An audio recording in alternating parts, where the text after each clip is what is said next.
Bago makikindigay alang sa Miss Earth International Competition, gibalikan ni Miss Earth Australia Alexa Ladau Ruder ang iyang yutang na tawhan nga mao ang Davao City. Nagkadayang aktibidad ang iyang gihimo sukad sa pag-abot niya sa syudad niadtong milabayng semana. Usa niini ang paghimamat sa mga miyembro sa tribong Bagobo Tagabawa sa Katigan Turil ning Dakbayan. Be community-based, which is a part of my advocacy as Miss Earth Australia. It centres around connecting to nature and how community and nature are intertwined, and we really need to embrace those two aspects.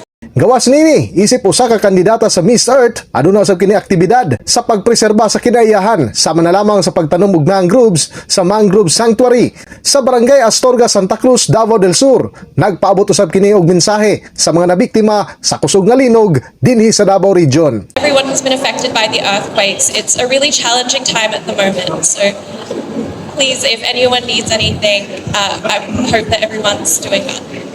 Ang 24 anyos nga Bachelor of Law student sa nasod Australia nga si Alexa makigtigi sa kabin 50 ka mga nasod alang sa corona sa Miss Earth 2025 nga paghimuon sa kauluhan karong sunod bulan.